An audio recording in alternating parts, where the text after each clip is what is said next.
ছাত্ৰ ছাত্ৰীসকল তোমালোকক মোৰ চেনেললৈ স্বাগতম জনাইছোঁ। আজি তোমালোকৰ বাবে মই লৈ আহিছোঁ ক্লাছ 9ৰ সমাজ বিজ্ঞান কিতাপখনৰ ভূগোল খণ্ডটিৰ ফাৰ্ষ্টৰ চেপ্টাৰটো ভূপৃষ্ঠৰ পৰিৱৰ্তন। এই চেপ্টাৰটোৰ কেইটামান ইম্পৰ্টেণ্ট কুৱেশ্যন আনচাৰ। আমি ভিডিঅ'টো আৰম্ভ কৰোঁ। 1 নম্বৰ প্ৰশ্নটো হৈছে ভূপৃষ্ঠত মহাদেশ আৰু মহাসাগৰৰ বিৱৰ্তনৰ এটি আভাস দিয়া। উত্তৰটি হ'ল তলত দিয়া ধৰণে ভূপৃষ্ঠ মহাদেশ আৰু মহাসাগৰৰ বিৱৰণ কৰা হৈছে। 1 নম্বৰটো হৈছে মহাদেশ পৃথিৱীৰ উপৰিভাগৰ প্ৰায় 29% স্থলভাগে আগুৰি আছে। এই মুঠ স্থলভাগৰ 7টা প্ৰধান ভাগত একোখন মহাদেশ হিচাপে ভাগ কৰা হৈছে। এইবোৰ এক ৰূপ বিশিষ্ট নহয়, উপত্যকা, উপকূলীয় অঞ্চল আদিক সামৰি লৈ মহাদেশসমূহ গঠিত হৈছে। 2 নম্বৰটো হৈছে মহাসাগৰ পৃথিৱী পৃষ্ঠৰ প্ৰায় 71% জলভাগে আগুৰি আছে। এই মুঠ জলভাগক প্ৰধানকৈ 5টা ভাগত মহাসাগৰে হিচাপে ভাগ কৰা হৈছে। বিভিন্ন সাগৰ উপসাগৰসমূহ এই 5খন মহাসাগৰৰ একোটা অংশ। তদুপৰি মহাসাগৰৰ গভীৰতাত বহুতো বুৰ গৈ থকা মালভূমি, সমভূমি, পাহাৰৰ লানি, গভীৰ খাট, প্ৰবাল প্ৰাচীৰ আদিৰ দৰে অৱয়ৱৰ লগতে মহাসাগৰৰ বুকুত বহুতো দ্বীপ পৰিলক্ষিত হয়। 2 নম্বৰ প্ৰশ্নটো হৈছে ভূপৃষ্ঠৰ পৰিৱৰ্তন কিয় ঘটে ব্যাখ্যা কৰা।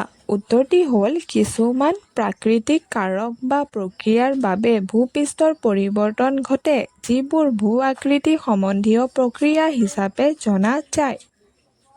এই কাৰকসমূহে ভূপৃষ্ঠত প্ৰাকৃতিক চাপ সৃষ্টি কৰাৰ লগতে ৰাসায়নিক বিক্ৰিয়া সংঘটিত কৰে আৰু এইদৰে ভূপৃষ্ঠৰ অৱয়ৱসমূহৰ পৰিৱৰ্তন সাধন কৰে।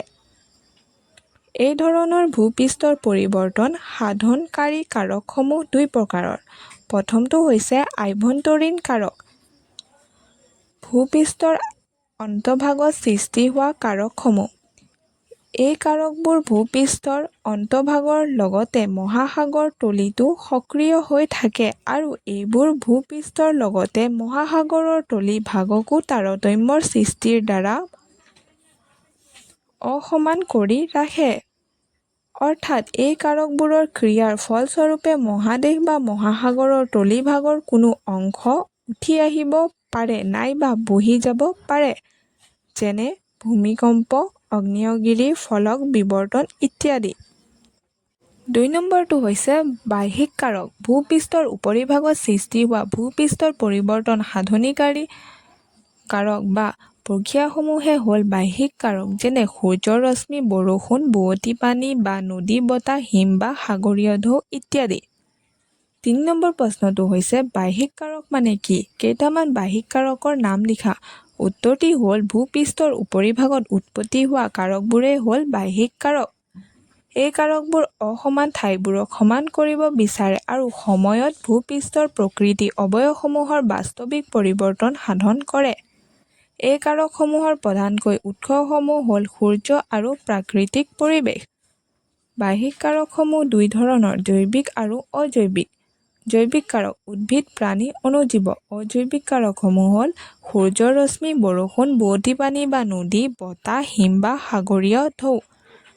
4 নম্বৰ প্ৰশ্নটো হৈছে ভূমিকম্প আৰু আগ্নেয়গিৰি উদ্গীৰণক আভ্যন্তৰীণ কাৰক হিচাপে কোৱা হয় কাৰণ এইবোৰ ভূপৃষ্ঠৰ অন্তঃভাগত উৎপত্তি হয় আৰু এইবোৰে ভূপৃষ্ঠৰ লগতে মহাসাগৰৰ তলিভাগকো ক্ৰিয়া কৰি অসমান কৰি ৰখাত অৰিহণা যোগায়।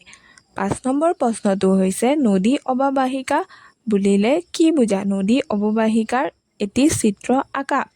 উত্তৰটি হৈছে নদী অৱবাহিকা হৈছে এনে একোটা অঞ্চল য'ৰ পৰা নদী এখনে ইয়াৰ উপনৈবোৰৰ সৈতে জলৰাশি বহন কৰে। গতিকে নদী অৱবাহিকা হৈছে এনে একোটা অঞ্চল য'ত উপনদীবোৰে বহন কৰা পানী মূল নদী এখনত পৰাৰ পিছত এই জলৰাশি নিৰ্দিষ্ট গতিপথেৰে অগ্ৰসৰ হৈ সাগৰ বা মহাসাগৰত পৰে। প্ৰায় সকলোবোৰ নদীয়ে উপনদীৰ জালিকাৰ দ্বাৰা সংলগ্ন আৰু এনেদৰে নিজ নিজ অৱবাহিকা গঠন কৰে। এনেদৰে নদীৰ খনন, পৰিবহণ আৰু অৱক্ষেপণ কাৰ্য ইয়াৰ নিজৰ অৱবাহিকাৰ ভিতৰতে সীমাবদ্ধ থাকে আৰু অৱবাহিকাৰ গঠনৰ যিকোনো পৰিৱৰ্তনৰ সৈতে নদীৰ কাৰ্য পোনপটীয়াকৈ জড়িত হৈ থাকে। ৬ নম্বৰ প্ৰশ্নটো হৈছে উপনদী কি? ব্ৰহ্মপুত্ৰৰ দুখন প্ৰধান উপনদীৰ নাম লিখা। উত্তৰটি হ'ল মূল নদী এখনলৈ বৈ যোৱা ক্ষুদ্ৰ শাখা বা পানীৰ প্ৰৱাহক উপনদী বুলি কোৱা হয়। ব্ৰহ্মপুত্ৰ নদীৰ দুখন প্ৰধান উপনদী হ'ল ধনশিৰি আৰু জীয়াভৰলী। ধন্যবাদ।